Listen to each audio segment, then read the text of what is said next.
சிறகடிக்க ஆசை சரியில்லை டுடே எபிசோடில் இந்த பக்கம் ரோகிணி இருந்துட்டு ரொம்பவே ஃபீல் பண்ணிகிட்டு இருக்காங்க. மீனை வந்து தான் ரோகிணியை சமாதானம் பண்ணிகிட்டு இருக்காங்க.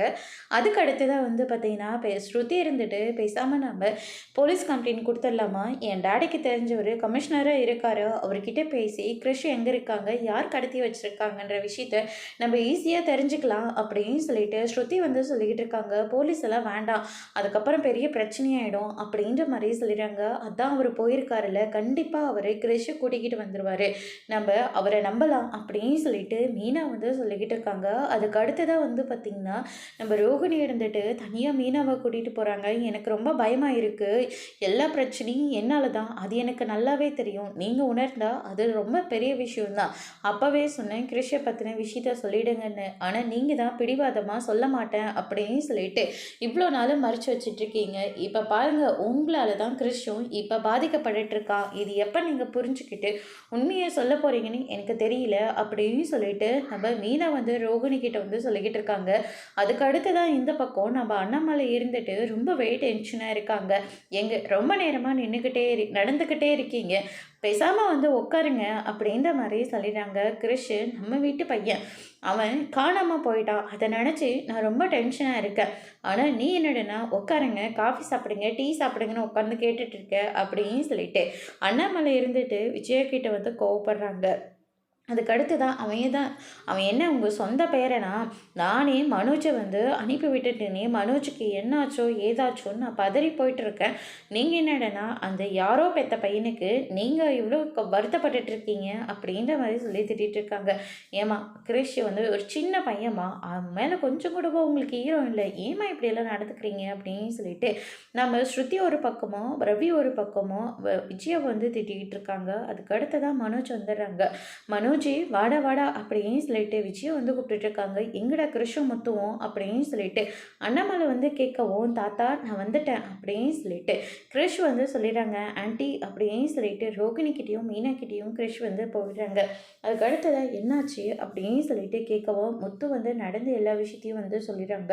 எப்படியோ ஒரு வழியாக கிறிஷை வந்து காப்பாற்றி கூட்டிகிட்டு வந்துட்டீங்க, அந்த மெயின் அக்யூஸ்ட்டை மட்டும்தான்ப்பா பிடிக்க முடியல, இது ரெண்டு பேர்த்தையும் பிடிச்சாச்சு அப்படின்னு சொல்லிட்டு இந்த பக்கம் முத்து வந்து சொல்லிக்கிட்டு இருக்காங்க. வீணா கிறிஷ் ரொம்பவே பயந்து போயிருக்கான், அவனுக்கு அவனுக்கு ஏதாச்சும் சாப்பிட கொடுமா அப்படின்ற மாதிரி சொல்லிக்கிட்டு இருக்காங்க. கிறிஷ் ஏண்டா நீ யார் கூப்பிட்டாலையும் பின்னாடியே கிளம்பி போயிடுற அப்படின்னு சொல்லிட்டு இந்த பக்கம் நம்ம ரோகிணி வந்து கேட்டுக்கிட்டு இருக்கவும், இல்லைம்மா அவங்க உங்களுடைய ஃபோட்டோ காட்டி நீங்கள் தான் கூட்டிகிட்டு வர சொன்னாங்க, அதனால தான் நான் உங்கள் கூட போனேம்மா, இனிமேல் யார் என்ன சொன்னாலும் சரி, நானோ முத்தங்களோ மீனாண்டியோ மனோஜோ யாரோ ஒருத்தர் வந்தால் மட்டும்தான் நீ அவங்க கூட வரணும், யார் கூப்பிட்டாலையும் யார் ஃபோட்டோ காட்டினாலையும் நீ போயிடக்கூடாது அப்படின்னு சொல்லிட்டு ரோகிணி வந்து கிறிஷ் கிட்ட வந்து சொல்லிக்கிட்டு இருக்காங்க.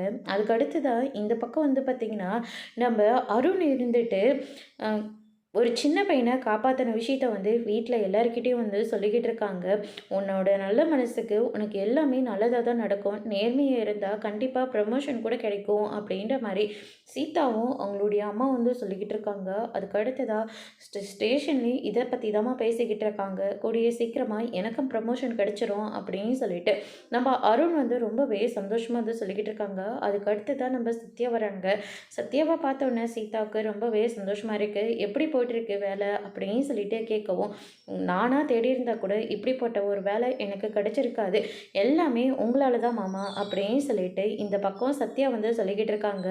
அவர் எப்படி இருக்காரு, அது கொஞ்சம் ஃபைனான்ஸ் நடக்கிற இடம் எப்படி போயிட்டுருக்கு அப்படின்னு சொல்லிட்டு கேட்கவும், ஆஃபீஸ் மொத்தமாகவே மாற்றியாச்சு, பேங்க் மாதிரி நடத்திட்டுருக்கோம் அப்படின்ற மாதிரி சொல்லிடுறாங்க. இது எல்லாமே உங்களால் தான் மாமா, நான் என்ன பண்ணேன், எல்லாமே நீங்கள் செய்கிற தொழில் அப்படின்னு சொல்லிட்டு அருண் வந்து சொல்லிக்கிட்டு இருக்காங்க.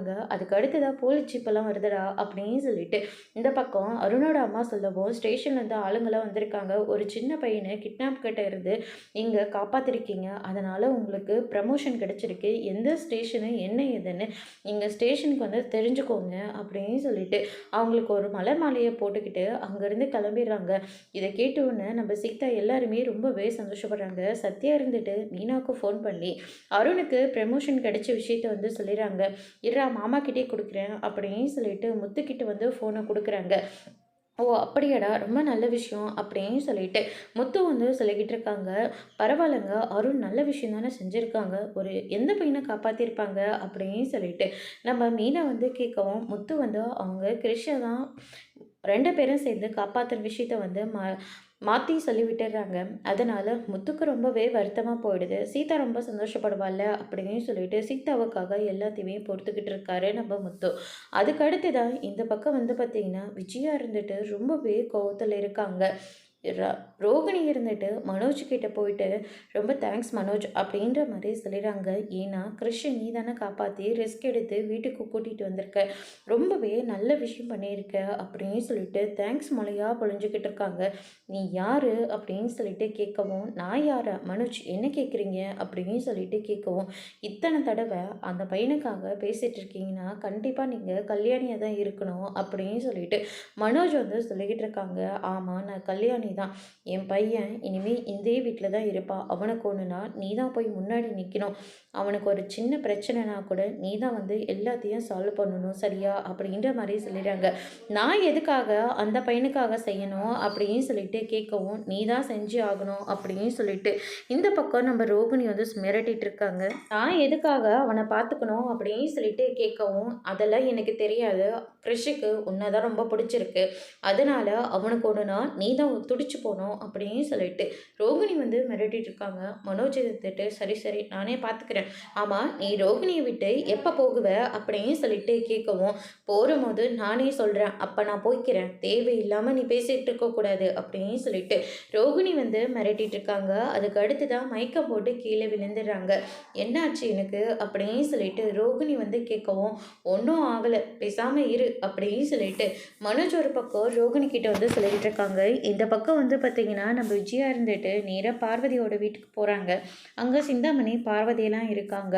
அப்படின்னா, நிஜமாவே அந்த சின்ன பையன கடத்திட்டாங்களா மாஸ்டர் அப்படின்னு சொல்லிட்டு சிந்தாமணி வந்து கேட்கவும், கடத்தினதும் கடத்தினாங்க. நெடுந்தரமா கடத்திட்டு போகக்கூடாதா? திருப்பி எங்களுக்கு தொல்ல தான் அப்படின்னு சொல்லிட்டு, இந்த பக்கம் விஜயா வந்து சொல்லிக்கிட்டு இருக்காங்க.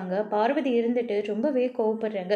ஒரு சின்ன பையன கடத்திட்டு போறாங்கன்னு சொல்லிட்டு, இவ்ளோ சந்தோஷமா இருக்கே அப்படின்னு சொல்லிட்டு, "நான் ஒண்ணும் உன்ன மாரிலாம் கிடையாது. இந்த வயசுல கூட கூத்தடிச்சிட்டு இருக்கிறதுக்கு" அப்படின்னு சொல்லிட்டு பார்வதிய ரொம்பவே அசிங்கமா பேசிடுறாங்க. அதனால அந்த நேரம் பார்த்து மீனா வரவும், "நீயே போய் பூ போட்டுருமா" அப்படின்ற மாரி சொல்லிடுறாங்க. "என்னாச்சு ஆண்டி? எதுக்காக அழுந்துட்டு இருக்கீங்க? உங்க அத்தை ரொம்பவே தப்பா பேசுறாமா" அப்படின்ற மாரி சொல்லிடுறாங்க. "அவங்க பேசுறது இது என்ன புதுசா? எப்பவுமே அவங்க இப்படி மட்டும் தானே பேசுவாங்க" அப்படின்னு சொல்லிட்டு மீனா வந்து சொல்லிக்கிட்டு இருக்காங்க. அதுக்கு அடுத்ததா நம்ம சிவன் வந்துடுறாரு. "இதில கதை எழுதியிருக்கேன். உங்களுக்கு கண்டிப்பா நல்லபடியா புரியும்" அப்படின்ற மாரி சொல்லிடுறாரு. அதுக்கு அடுத்ததா பார்வதியும் அது ரொம்பவே சந்தோஷமா பேசிக்கிட்டு பார்த்துக்கிட்டு இருக்காங்க. அந்த நேரம் பார்த்து பார்வதியோட பையன் வந்துடுறாங்க. "டேய் எப்படா வந்த? நல்லா இருக்கியா?" அப்படின்னு சொல்லிட்டு கேட்கவும், "நீ இப்படி ஒரு அம்மா இருக்கிறபோது நான் எப்படி நல்லா இருக்க முடியும்? கதை சொல்றான் அது இதுன்னு சொல்லிட்டு, இந்த ஆள் கூட சேர்ந்துக்கிட்டு இவ்வளோ கேவலமான ஒரு வேலைய பண்ணிட்டு இருக்கீங்களே" அப்படின்னு சொல்லிட்டு ரொம்பவே தப்பா வந்து பேசிக்கிட்டு இருக்காங்க. "என்னடா பேச்சு பேசுற?" அப்படின்னு சொல்லிட்டு பார்வதி வந்து சொல்லிட்டு இருக்கவும், விஜயாவும் சிந்தாமணியும் அத வேடிக்கை மட்டும் தான் பார்த்துக்கிட்டு இருக்காங்க. மீனா இருந்துட்டு முத்துக்கு ஃபோன் பண்ணி வர சொல்றாங்க. அதோட இன்னைக்கான எபிசோட் முடிச்சிருக்காங்க. இனி சிறுகடிக்க ஆசையில அடுத்தடுத்து என்னெல்லாம் நடக்க போகுதுன்றத வெயிட் பண்ணி பார்க்கலாம். Thank you.